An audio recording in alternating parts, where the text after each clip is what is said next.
Sin lugar a dudas, los zapatos son complementos que no pasan desapercibidos. Muchos de ellos han llegado a pasar a la historia como las botas de James Dean en Rebelde sin causa, Superman y sus famosas botas rojas, o incluso Carrie de Sexo en Nueva York.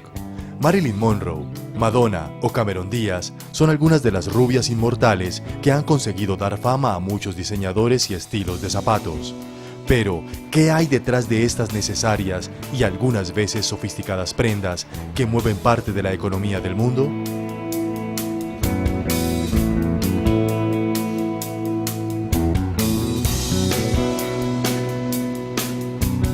Antes de conocer el mundo empresarial del calzado, haremos un pequeño recorrido desde su aparición hasta hoy.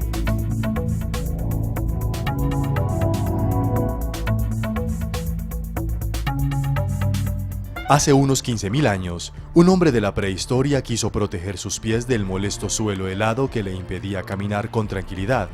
El astuto cavernícola sacrificó un animal y cubrió con su piel los pies.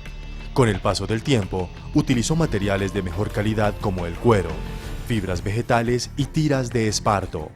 A partir de este primer zapato, podemos decir que nace el mundo del calzado. El calzado más antiguo que se conoce es un par de sandalias fabricadas con paja trenzada y que provienen de Egipto.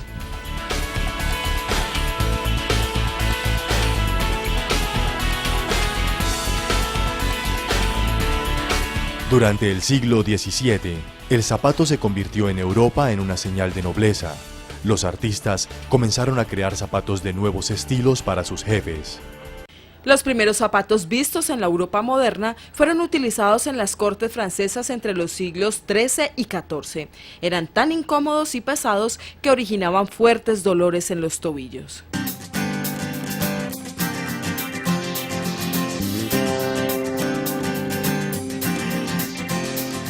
Solo hasta mitad del siglo XX, y gracias a los avances tecnológicos, se comenzó a crear el calzado con otro tipo de materiales. La revolución industrial trae consigo la numeración del calzado.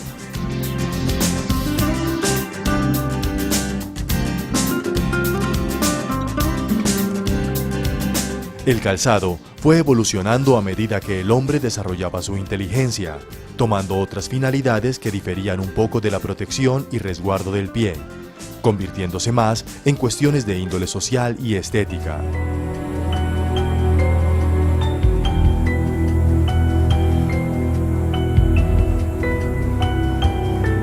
Con el pasar de los años, el sector del calzado ha enfrentado algunas crisis.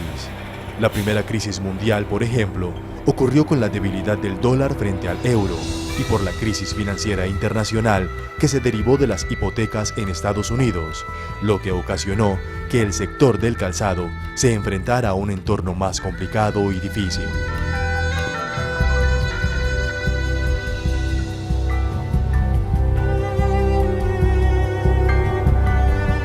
Esto trajo como consecuencia que fabricantes del calzado se enfrentaran a cierres momentáneos, reducción de turnos y suspensión de actividades por varias semanas, dando como resultado un desaceleramiento en este sector. Bajó el crecimiento en la producción del calzado y el descenso de las importaciones del calzado chino. Infortunadamente, Colombia no ha sido ajena a la crisis del calzado.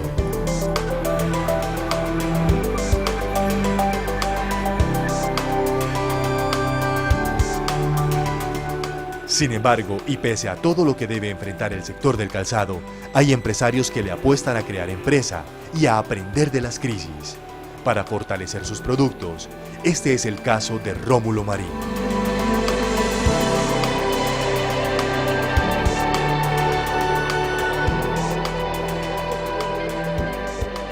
Bueno, básicamente con el calzado ha pasado lo que ha pasado con mucha industria manufacturera en el país, que se ha visto profundamente atacada por varios factores. Entre ellos está el contrabando, entre ellos está la revaluación también del peso y obviamente el tema de los tratados de libre comercio, de China.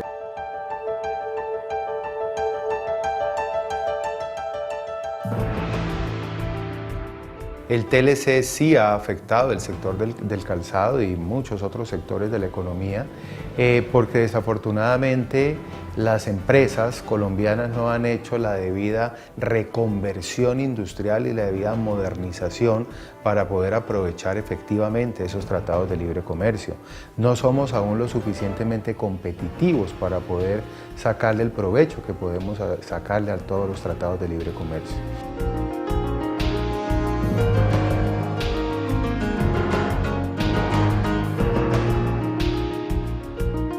Yo sería mucho más enfático. Quien no se modernice tiende a desaparecer con toda esta situación de tratados de libre comercio que estamos viviendo. Cuando empezó la problemática de Chávez, esa fue mi primera crisis. Cuando Chávez, porque yo ya tenía una comercializadora en Venezuela, yo ya vendía muchísimos zapatos para Venezuela. Cuando Chávez llegó, que empezó a acabar con las cosas, despropiando y acabando con eso, fue cuando llegó la primera crisis en Calzado Rómulo. A pesar de que eso me gestionó bastante dificultad, porque era una responsabilidad muy grande tanto aquí en Colombia como igualmente allá mismo en Venezuela. Entonces, cuando llegó esa crisis, yo no sabía qué hacer. Realmente las personas que me ayudaban en esa época, de pronto lo que hicieron fue endeudarme un poco más y me endeudaron con los bancos. Pero todas esas cosas, incluyendo los intereses que yo pagaba el 5 y el 6% de intereses, me fueron absorbiendo, que llegó un momento en que dijeron: don Rómulo, a usted no lo salva aquí sino una ley 550 y un concordato.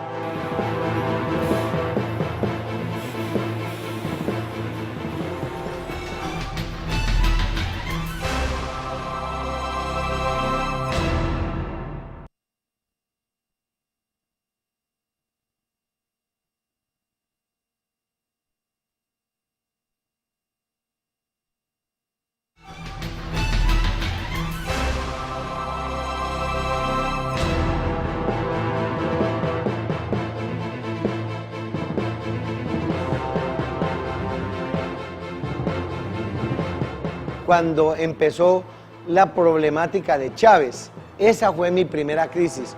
Cuando Chávez, porque yo ya tenía una comercializadora en Venezuela, yo ya vendía muchísimos zapatos para Venezuela. Cuando Chávez llegó, que empezó a acabar con las cosas, despropiando y acabando con eso, fue cuando llegó la primera crisis en Calzado Rómulo. A pesar de que eso me gestionó bastante dificultad, porque era una responsabilidad muy grande tanto aquí en Colombia como igualmente allá mismo en Venezuela. Entonces, cuando llegó esa crisis, yo no sabía qué hacer. Realmente las personas que me ayudaban en esa época, de pronto lo que hicieron fue endeudarme un poco más y me endeudaron con los bancos. Pero todas esas cosas, incluyendo los intereses que yo pagaba el 5 y el 6% de intereses, me fueron absorbiendo, que llegó un momento en que dijeron: don Rómulo, a usted no lo salva aquí sino una ley 550 y un concordato.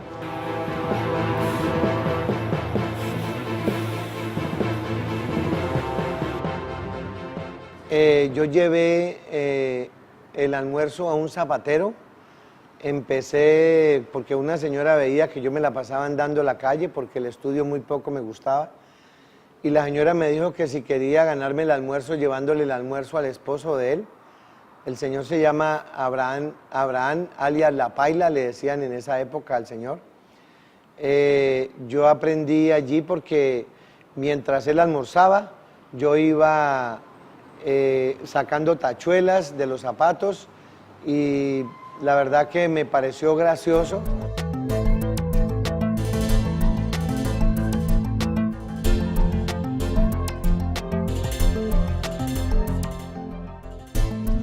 Yo vi en ese momento que estaba yo en esa zapatería, sentado en un burro de zapatería, que el burro le llamamos a una mesita de zapatería. e incluso el asiento de zapatería bien cómodo porque son asientos que se hacían con cuero. En verdad que yo me sentí como si hubiera llegado a algún sitio como que era el mío. Y yo veía el techo y decía a la sombra, aquí al lado como si fuera un escritorio, sentado bien cómodo y me paro a la hora que quiero y todo. Yo dije, esto es lo mío.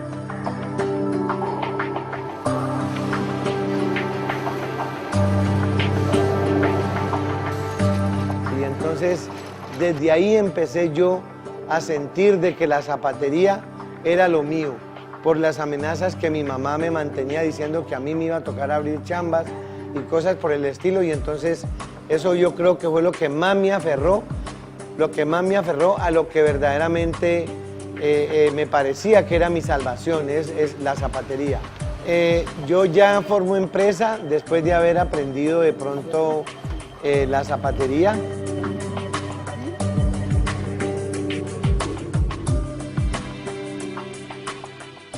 Yo decidí montar un taller de remiendos que decía Clínica de Calzado Dr. Rómulo Marín. Me distinguía mucho en mi juventud por mi peinado, que era tipo Elvis Presley, era un bailarín enorme, era una persona que me quedaba por la noche.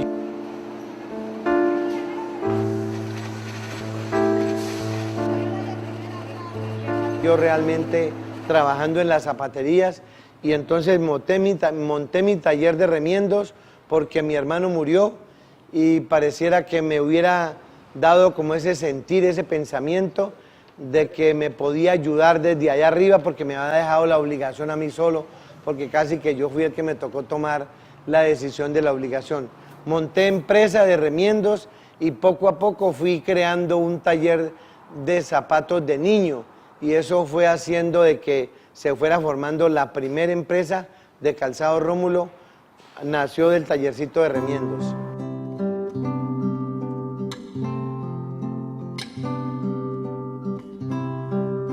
Cuando uno quiere ya formar una empresa, uno no quiere ya ver ningún obstáculo. Para uno ya no es nada es obstáculo. El obstáculo se va volviendo en el momento en que uno va creciendo, y va creciendo y se va creciendo, y se va dando cuenta de todas las incomodidades que existen en nuestro país. Oscar Donman, era el gerente que yo tenía en esa época. Oscar Donman. Pues esto fue una cosa dura. Cuando mi hermano tenía alrededor de 18 años, era zapatero. Pues empezó la zapatería en el centro, en La Olla, que le llaman La Olla. Yo salía a estudiar y me iba a llevar el almuerzo y ayudarle. Me quedaba ahí. Con el tiempo montó en la casa un tallercito de un obrero, 6 parcitos, 5 parcitos. Me acuerdo tanto que los sábados se iba para la carrerota en un maletín, cargaba 6 pares a venderlos. Se nos creció el negocito, ya consiguieron 2 obreros, el mismo sistema. Cogió fuerza en Cali.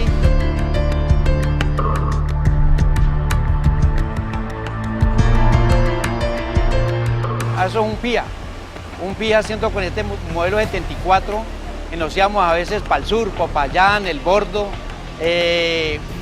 hacíamos un promedio de 100 pares semanales, 80, le quitábamos la rueda, los asientos detrás, echamos todo el zapato ahí en bolsita y nos íbamos a guerrear por allá por el Cauca, y entregamos el zapato. Al mes tocaba devolver a recoger los cheques malos en el comercio, volver otra vez, y así nos manteníamos sosteniéndonos de esa forma con cheques malos que nos pagaban. Pero don Rómulo tiene mucha visión y para adelante, y siempre ha sido así.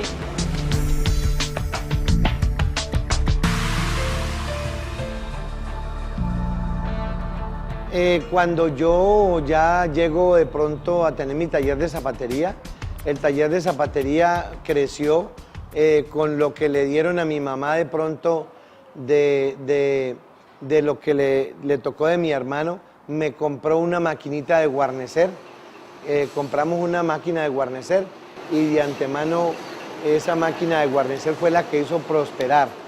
Ya yo tenía 25 obreros y me tocó el punto de que me conseguí una esposa que tenía residencia americana. De ahí fue cuando yo formé una buena empresa de zapatos.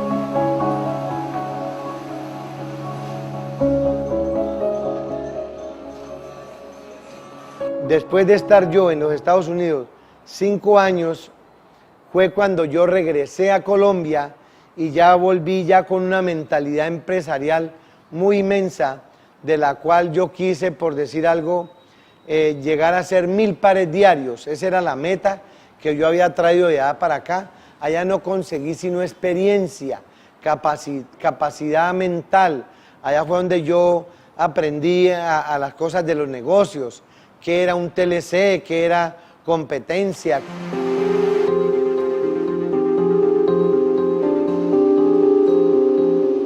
Porque había la forma, veía esto como una finca, como una hacienda, veía a la gente como con esa pobreza, descalzo, la gente poniéndose pantalones cortos todavía, y yo decía, pero no, aquí en mi país hay mucho por hacer, y ese fue el interés de yo querer hacer 1000 pares de zapatos diarios.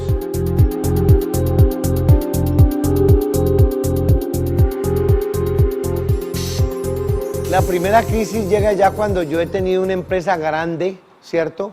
De la cual yo ya tenía casi 350 trabajadores o 400 trabajadores.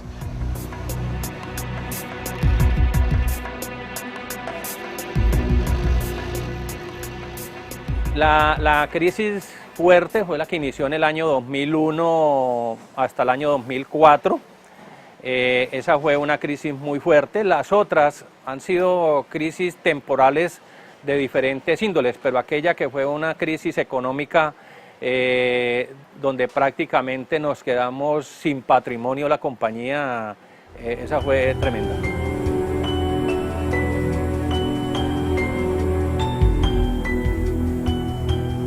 A nosotros nos mató mucho cuando este señor Chávez le dio porque no salían divisas. Entonces fue siempre una millonada que quedó allá, quedó en Venezuela y nos puso a temblar.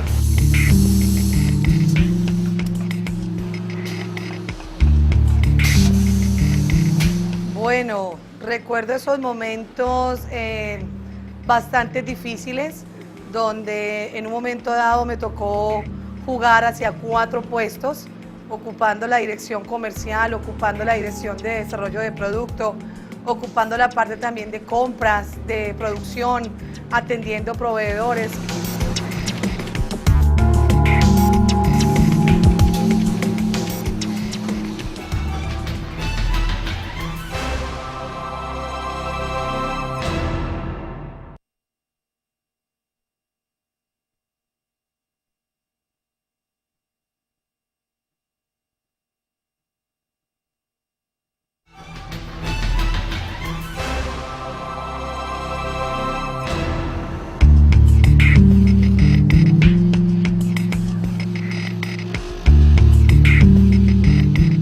Las políticas comerciales del expresidente de Venezuela, Hugo Chávez, afectaron a varios sectores de la economía en nuestro país, entre ellos el sector del calzado.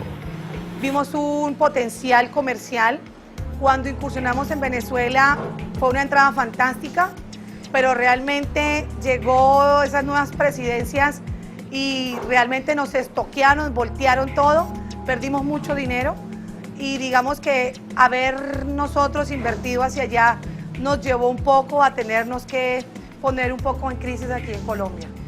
Ante esta situación, Rómulo Marín, creador de Calzado Rómulo, decidió enfrentar la crisis y no optar por la salida fácil que tuvieron otros comerciantes, que decidían huir de Colombia y no responder los compromisos con sus acreedores y empleados.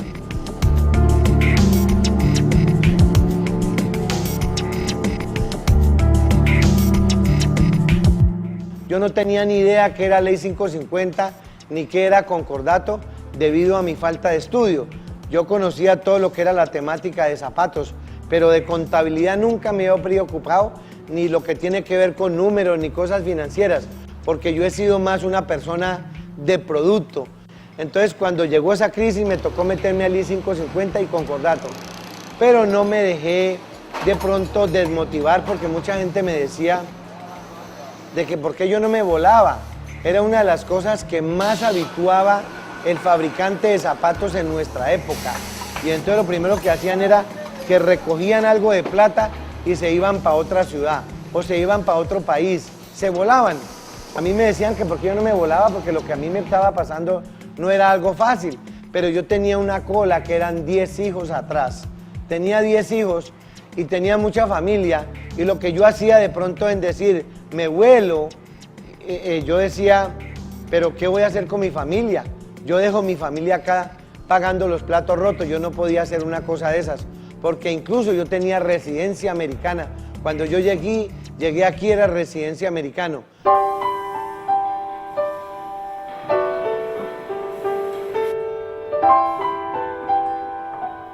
La verdad que me llené de berraquera, de ganas de seguir luchando por nuestro país, de ganas de que mis hijos no fueran a quedar con una reputación de un padre que fue un ladrón o que se voló o que su papá no fue capaz. No, son cosas que de pronto me llenaron de energía, de ganas de seguir luchando, porque yo confiaba mucho en mi capacidad mental, en lo que tenía que ver con el calzado. Eso me dejó a mí, como quien dice, resistiendo amenazas de personas que me amenazaban, personas que me querían matar, que me querían hacer daño debido a lo que había pasado, porque ellos pensaban de que yo les había hecho la judía, porque sé que hay mucha gente que se mete en ley 550 o en concordato con el fin de hacerse, como quien dice, una norma que existe, de aprovecharla.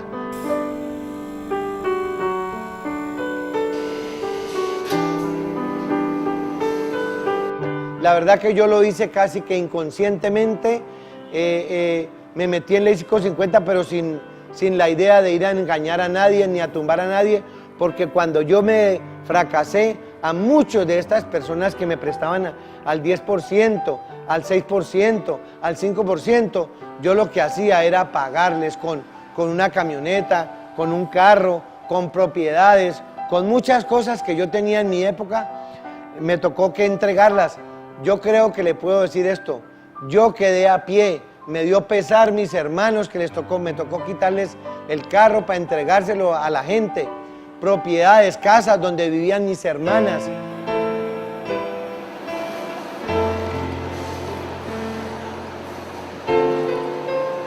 Yo lo que hice fue entregar esas cosas para que la gente no fuera a pensar de que yo estaba engañando. Quedé a pie y la persona que me dio la mano en ese momentico se llama Don Moisés Bacal, el dueño de Reinder, el dueño de La Maravilla. Me dijo a mí, Rómulo, ¿qué le pasa? Le dije, no, Don Moisés, que ya está sin carro. Y me dijo, vaya a la Honda, consígase 5 millones de pesos y es la cuota inicial en la Honda, que yo me encargo de ayudarle con un carrito. Y ya cuando me dio ese carro, ese hombre a mí, yo como que volví a nacer también y me dio esa energía, esas ganas de seguir luchando, porque de estar corriendo uno de tanta cosa no aguanta, es difícil.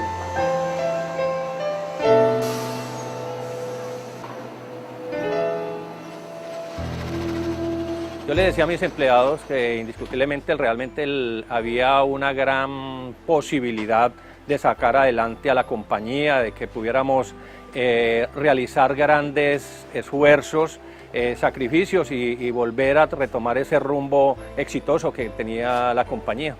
Esa era básicamente la posición allí.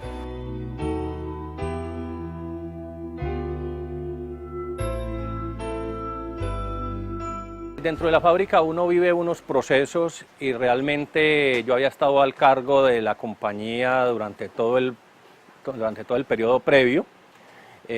Habíamos tenido grandes éxitos, pero se vinieron una serie de situaciones que dificultaron realmente sostener ese éxito que se había logrado. Entonces pienso que lo más ético con la compañía en ese momento de dificultades era de darle libertad a don Rómulo, de que él tomara allí una mejor decisión.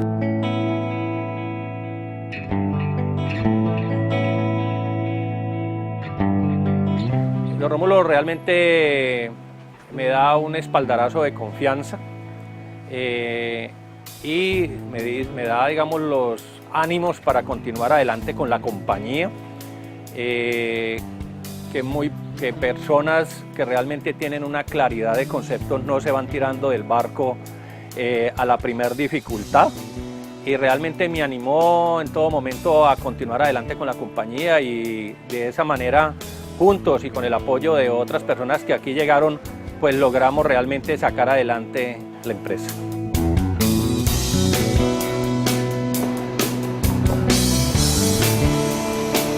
Tenemos que manejar mucho lo que es el factor humano. Manejamos toda esa parte del factor humano y estamos como haciendo de que la gente también, con el amor que ellos le puedan dar a la empresa y con lo que uno más les pueda ayudar a ellos y a sus familias, porque esto se vuelve algo mucho más familiar, logremos nosotros llevar una muy buena empresa y presentarnos hacia eso.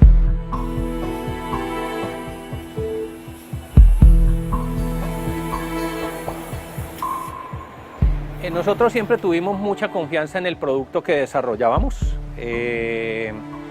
y digamos la confianza que habíamos logrado redesplegar a todos nuestros proveedores, nuestros mismos empleados y nuestros clientes, fue mantener en ellos viva la esperanza de que Calzado Rómulo iba a continuar adelante, y realmente de los empleados, proveedores, clientes, fue mantener viva la esperanza de que Calzado Rómulo iba a salir adelante.